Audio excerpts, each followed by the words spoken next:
everybody on this planet has a spirit guide.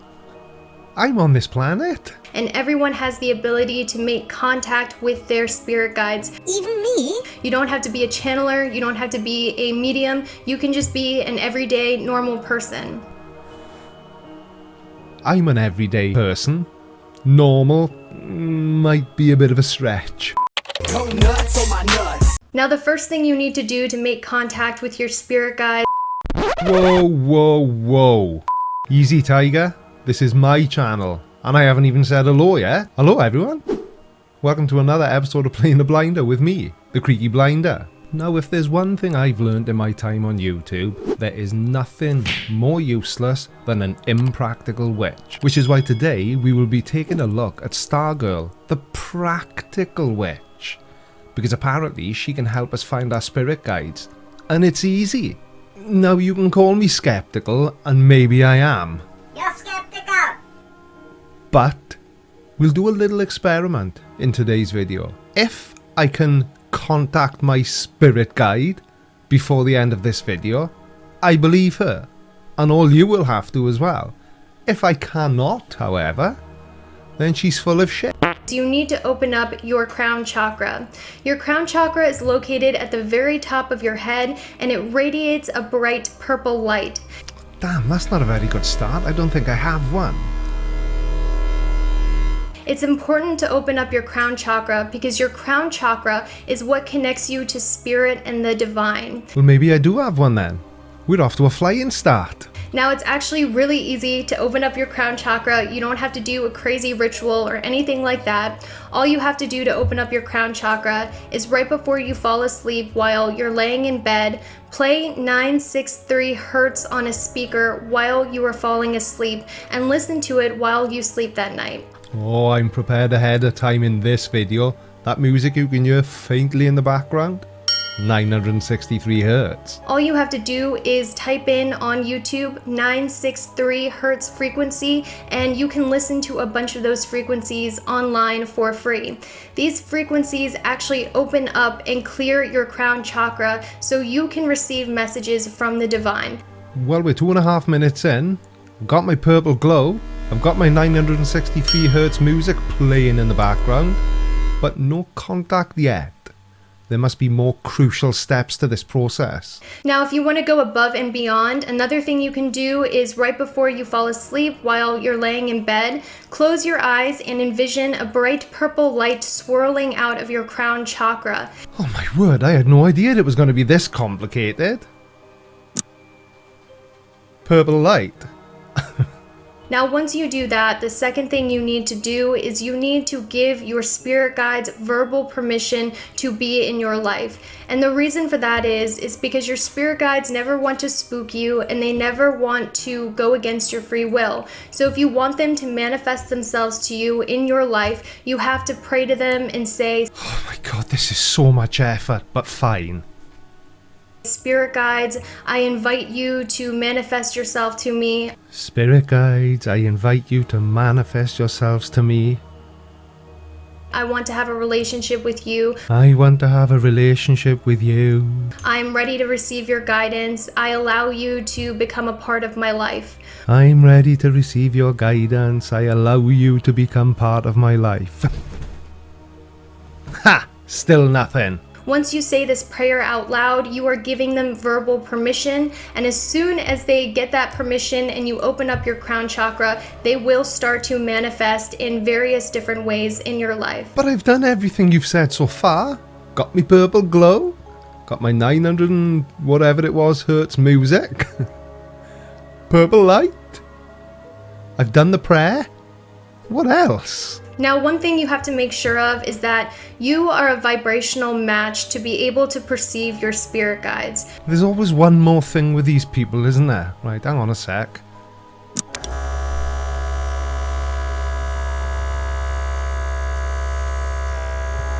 Now I'm vibrating. It's Quite nice. Your spirit guides are higher vibrational beings who live on a very high dimension. So in order for you to perceive them, you have to be at the right vibration. And what I mean by that is you can't just do these steps if you want to prove spirit guides are real or because you want to see something creepy happen. Ah, but your video quite clearly says how to make contact with your spirit guides. Easy. Only it's not that easy, is it? Blondie. You have to do it because you honestly want a relationship with them and because you honestly want their guidance. It has to come from a true and genuine place. Oh, just great. So now I'm being called disingenuous by a pretty young blonde girl. Well, I suppose it makes a change from wrinkly old perv. Now, once you've done all of those steps, your spirit guides will start to manifest themselves to you rather quickly.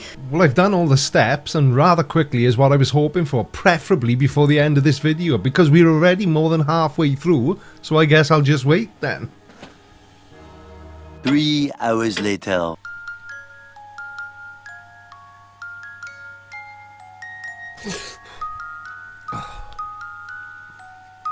Nope, still nothing. So all you have to do now is start looking for the signs. Sign? But I bet that's not the type of sign you mean, is it? Now at first, your spirit guides are going to manifest themselves to you in very small and subtle ways. And that's because your spirit guides don't want to scare you off and they want to ease you in. Excuse me? Ease me into what? So one of the first ways your spirit guides will try to make contact with you is by showing you number synchronicity, which is 1111. My birthday is the 11th of November. 222, 333, 444, or really any number sequence that you see repeatedly throughout the day. This is a sign that your spirit guides have heard your prayers and they are now around you, comforting you and giving you guidance. Now, another small way your spirit guides will start to manifest themselves to you is by high-pitched ringing in your ears. Sorry? Now, it's very important to pay attention to what it is you're thinking when you hear this high-pitched ringing, because generally when your spirit guides show up as audible sounds, they do it as a way to bring your attention to something you've been thinking about. Well, to be perfectly honest with you, I was thinking, what's your point? And when are you going to make it? Now, another small way they'll try to manifest themselves to you at first is by putting loud thoughts in your head. So if you notice when you're sitting there and thinking, the thought in your head is normally in your own speaking voice, right? I mean, if you're not sure, go ahead and try it out right now. Fine, I will then. I'll try it right now. My God, you're looking awesome today. You are a big, bald, sexy love machine. That wasn't my voice. But whoever's it was, they're right. When you think out loud to yourself in your head, it's in your voice, but your spirit guides will actually show up as a different sounding voice in your head. So does this mean it's real? Because that definitely wasn't my voice. When you think thoughts, the voice might be a male voice or a female voice if you're male, or it might be a different tone of voice. And that's because that voice is actually your spirit guides speaking through your thoughts. Well, if that's true, my spirit guide has got incredibly good taste.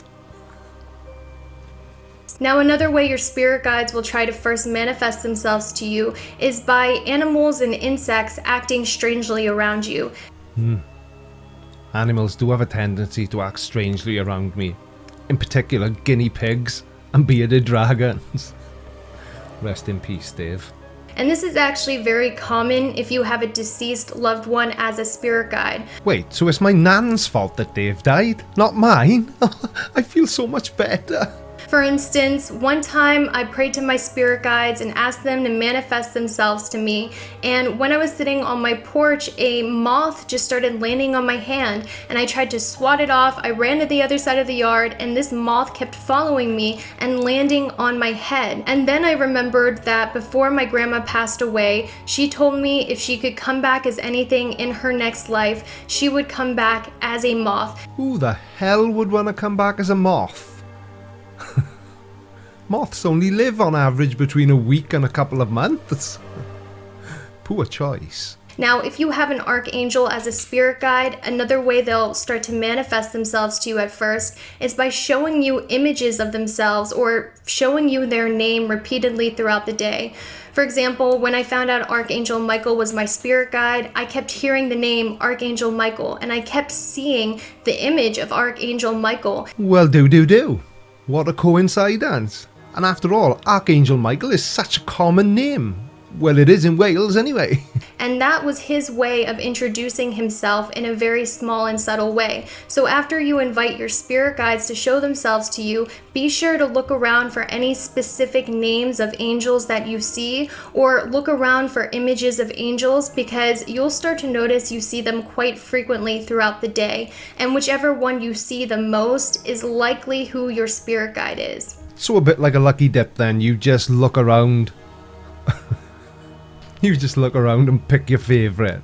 Now, once you've built a relationship with your spirit guides and you've gotten to the point where you're having out loud conversations with them when you're alone, and yes, that does happen when you build up a relationship with your spirit guides, you'll start to get a lot more comfortable with their presence, and because of that, they will start to manifest themselves to you in a lot bigger of ways because you're comfortable and you've built up a relationship.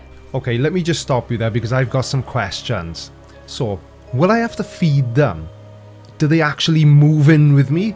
Because I'm not sure Mrs. Blinder would go for that. Now, one big way they'll start to manifest themselves to you after you've built up a relationship with them is they'll start actually showing up in your dreams, and you'll be able to have face-to-face conversations with them.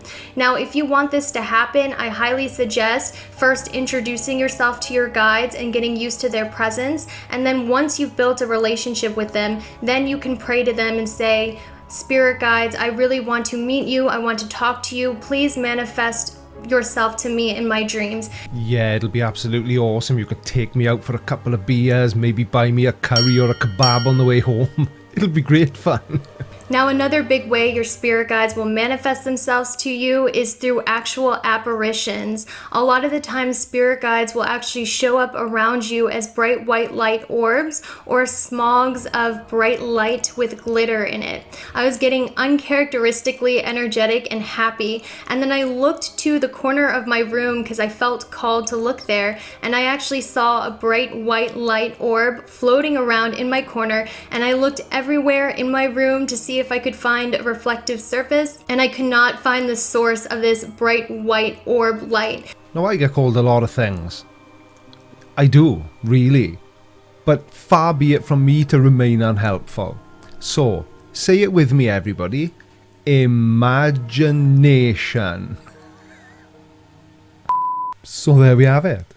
We have come to the end of another video, but don't leave just yet, because there's bloopers at the end of this one, and I know how much you all like bloopers. I just did one then. You'll see it now in 2 minutes. If it's first time here, don't forget to give the video a like, hit the subscribe button, and turn on bell notifications. I'm the Creaky Blinder, and I will see you all next time. And why am I pointing? It's very rude. Take care, everyone. Bye-bye. Go nuts on my nuts. Which is why today we will be looking at... What does it say? I've forgotten. Let me look. Because there's bloopers at the end of this one. And yeah, I know...